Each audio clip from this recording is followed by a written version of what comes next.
Well, we're going to chat a little bit here, and just for our podcast listeners' ears, identify who you are so that when they hear it, they can say, I recognize that voice as being attached to that name. I'm Anna Marie Cox. I'm Paul F. Tompkins. I'm Aimee Mann. And I am Ted Leo. Okay, you've memorized all the ranges. I wanted to ask you guys what it's been like to be public about things that you've dealt with, both on stage when you do your work in front of the public or just out in the world. Like now that everybody knows these things about you, is it great or weird or horrible or what? Do they know these things about me? We know a few things about it. A lot of people downloaded your episode. I feel like I've been really keeping it close to the vest.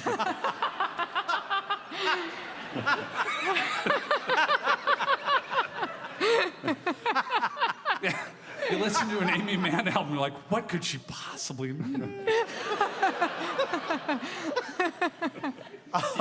It's been very gratifying for me. It's been comforting, and it's been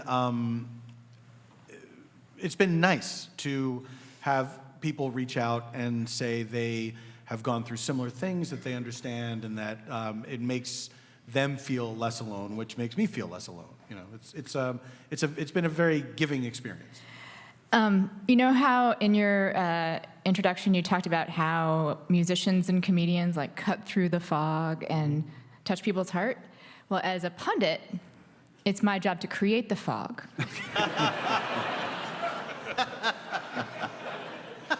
And I still do that part-time. Okay. But ever since I got sober a while back, there's actually a phrase we have in the rooms called, you will neither regret the past nor wish to shut the door on it. And I have been blessed to have that happen. And for me, what it's meant is that people don't just come up to me and say, I really liked you on Rachel Maddow. They come up to me and share something. And it's, I think politics is amazing and important, and policy is important, and we might even talk a little bit about policy here. But I didn't get into journalism to get to know people. I wanted to kind of do the opposite of that, but it's been incredibly gratifying and ironic that actually what my job has become closer to people. Yeah, focus has shifted a little bit. Ted, what about you? I think I have a slightly different problem from Aimee's, which is that I've certainly been writing about things, and even depression explicitly, for almost as long as I've been writing music, but I often get painted as a real bouncy, up. He's the positive guy who just, has like the answers and, inspiration and, yeah, life, And it's your punk rock pal. I know. It's interesting because, that all comes from the struggle for me. It's I don't walk into the room having just come from sunshine. I'm like trying to get to the sunshine. And it has been interesting for the, going on 30 years that I've been doing this, that there's always a small segment of my audience, though, who gets it from the very beginning. And, those wind up being, again, like the really gratifying conversations, the really gratifying emails and, tweets and et cetera. So while it's always been a part of what I've done, being a little more explicit recently about certain things that I've been through and the ways that I've been handling them has opened up the floodgates in a different way. And in addition to making me, or allowing me to feel like I'm actually contributing something to the, to the discourse and to the world in that way, I feel like I also, like going to a meeting or something, like I get stories that continue to help me to process as well. Has there been any downside of like, I'm out in public, people know who I am, and they also know my innermost secrets?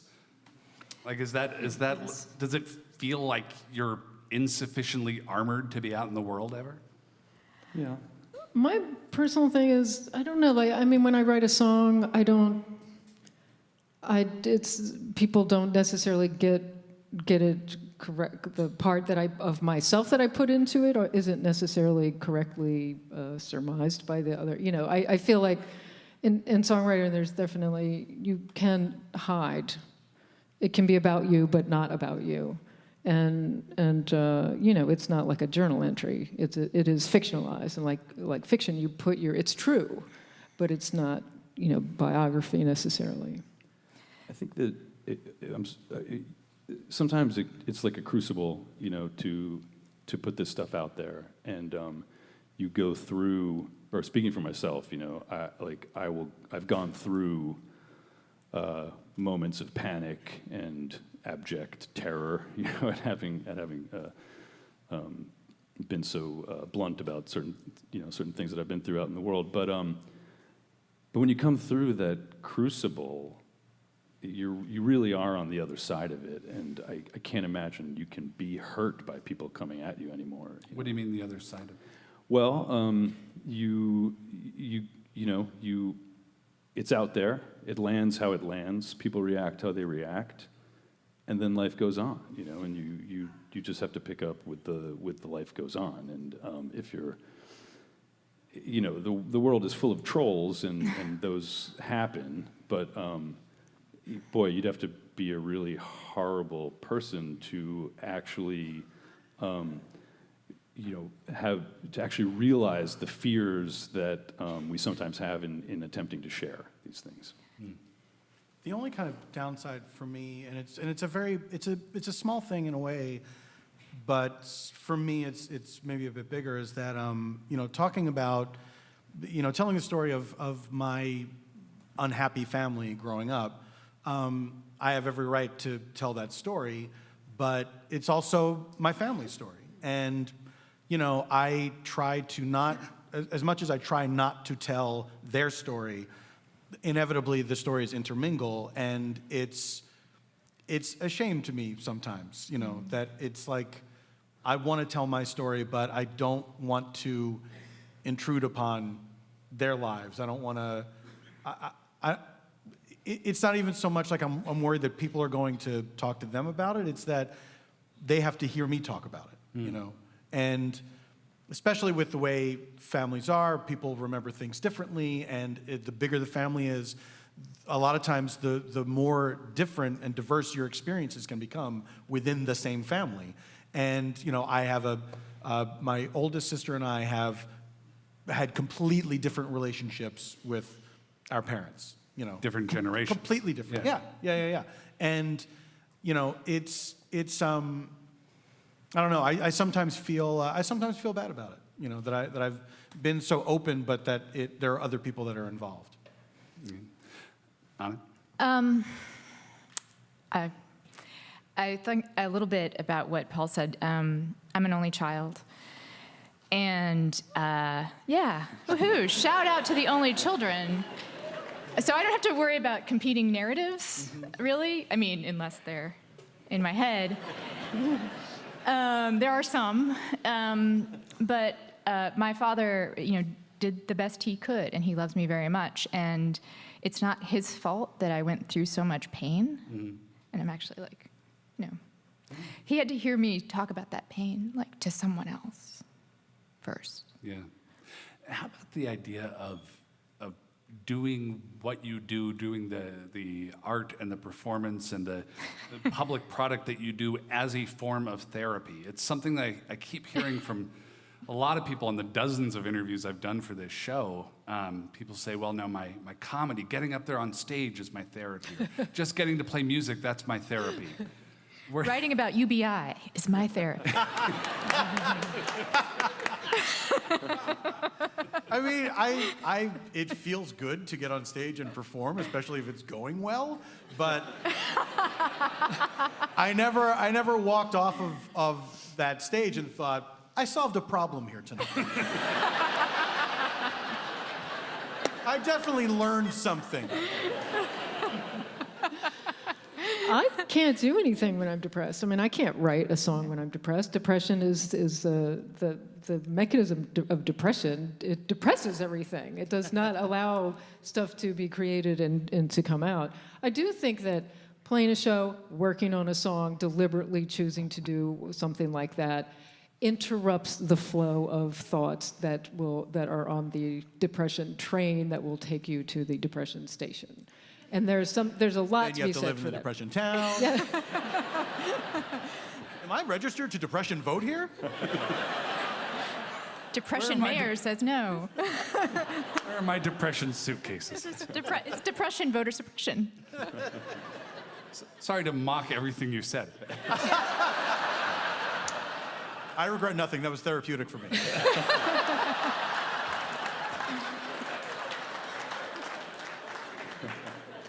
As a non-creative person, can I put a word in? Please.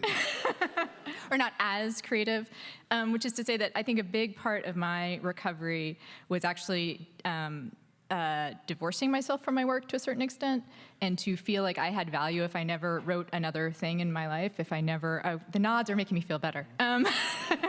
If I just continued to exist, my value on this planet would be as much as it would be if I wrote another book. So, and that's true for every single person in this room. Ted? Performing is catharsis for me, which I guess is a sort of therapy, but I also, I feel similarly to Aimee in that when I don't do my best work when I'm depressed, if I do any work.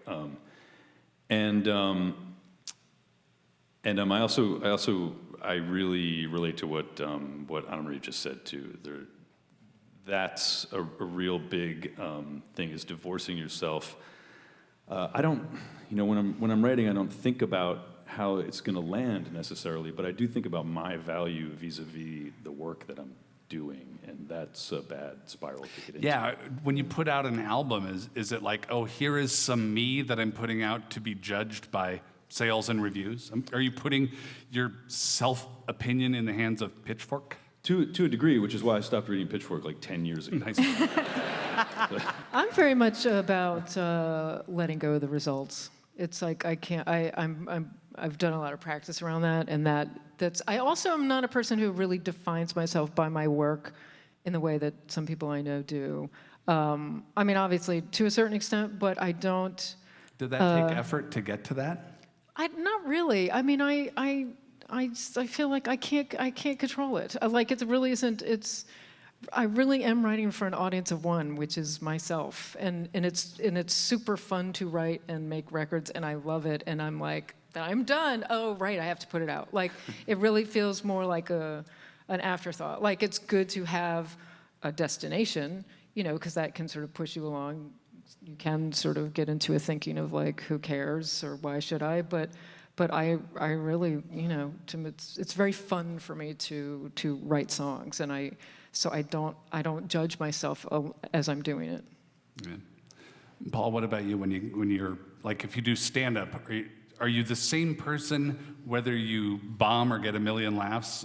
Do you feel like the same person?